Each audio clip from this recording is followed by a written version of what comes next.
If you ask us what is more important, economic development or sustainable development, it would be so hard because it is not easy to think if it's better to care for the planet and do not have technological advance or to grow as a society but affecting the planet. We think it should be like a middle point between them because we live in this planet and we can kill it little by little. We should try to make an economic development with natural resources that do not damage our planet. The economy of a country is determined by the amount of resources available. The problem with the use of natural resources in the industry is that we aren't using it in a responsible way, and this causes damage to the planet, as deforestation, pollution, and damage to biodiversity. A natural resource that is important for the industry is oil. The oil is not being used responsibly. It's running out and there are fewer places where to get it. A irresponsible consumption of oil causes more pollution that makes damage to our ozone. A solution to responsibilize the use of natural resources is to stop using and consuming large quantities of natural resources and products. And in the case of oil, will decrease the way we consume products made from oil. An example will be the plastic bags. We could stop using plastic bags and so we will reduce the environmental damage. At the museum, they explain to us that the carbon footprint is what they use to help your environment and your planet. Mexico used to have a lot of pollution, but people realized that they had to improve that by recycling and using organic things like food. This is our footprint, and it's kind of shocking because that result is just per person, not for all of us. We can make a change by taking the public transportation, using efficient lighting, and eating organic food. There are two basic concepts to know about the management of economy. One is the economy in the market. In this, the production and the consumption are the answer to all decentralized decisions of business or entrepreneurs. And the second one is the centralized economy. That is the economy based on the decision of central authority in a production and consumption. We would like to compare Mexico and Guatemala in the educational perspective. People there stop studying at age of 12 because they need to work to sustain their families. That is the opportunity cost because they are choosing between two important things. Actually, a lot of kids do not even go to school because they do not have the chance of trying it. A lot of indigenous people in Mexico are in the same situation and nobody does anything to help them. So, even though Mexico is a more developed country, both of them have the same educational problem. Inflation is when the price of something goes up. In the museum, they have an activity where you can choose a year and see the prices of some services in that year. Then you had to select another year and see how does the price change. It can go up, stay the same, or go down. Supply is the amount of goods or services and the prices of these that are for sale. And demand is the amount of goods or services that buyers want, including the price. The simulator helps us to understand this concept dividing a group of people into two halves. One half are the sellers, and the other are the consumers or buyers.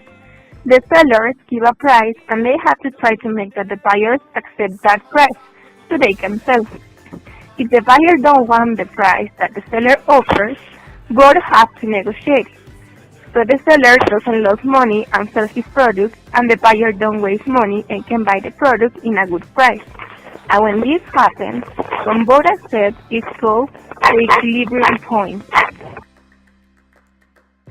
Banxico, el Banco de México, is an independent system to Secretaría de Hacienda y Crédito Público that is responsible for the operations of central banking in Mexico.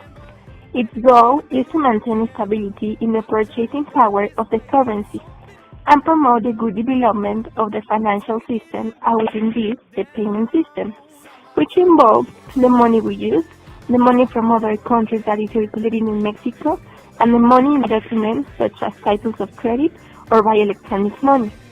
And Secretaría de Hacienda y Crédito Público is the highest authority within the structure of the Mexican financial system, which regulates and supervises the financial system to some companies that depend on it.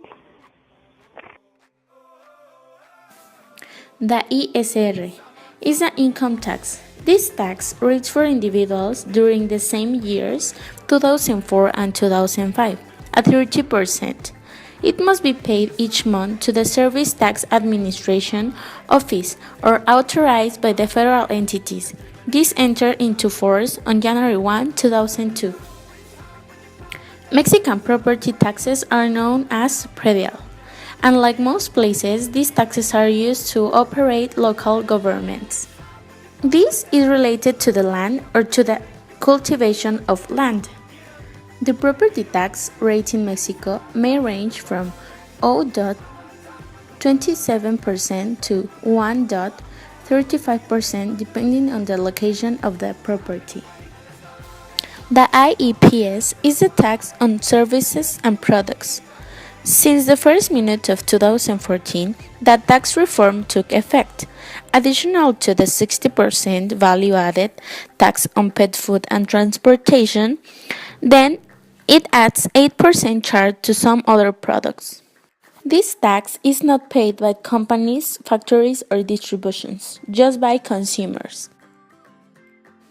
The IVA is a tax added on many products and services. Its purpose is to generate tax revenues on the government similar to the corporate income tax. The National Index of Prices is called the INSP. It is divided in 83,000 of products and 283 generics. The use of this is to see the inflation of these. Each week, they register the prices and compare it with previous ones. An example of this could be cereal. The generic is cereal, but the product could be Choco Crispy, Zucaritas, and Corn Pops.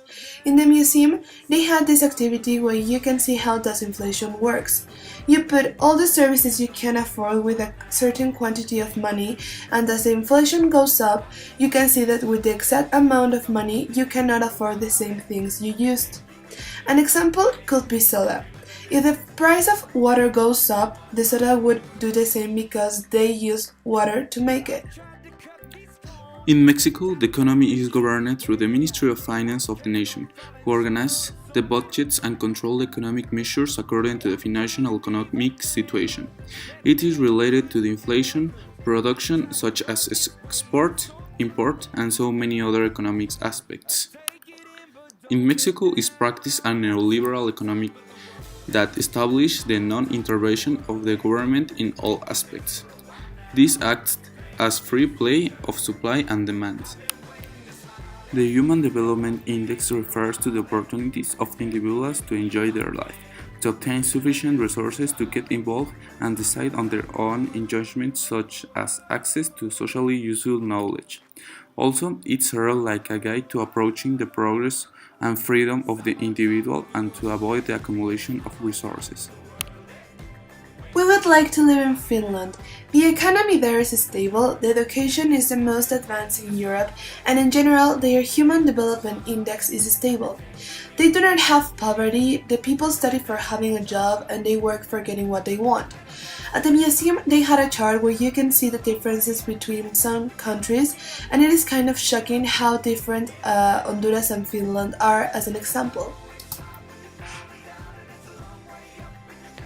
We think that Mexico needs a better economic situation, like increasing more jobs and better salaries for workers so they could buy more foods for their family, more production and less cost of them. All children deserve to go to school, so we consider that there will be more public schools for everyone and easy access to them.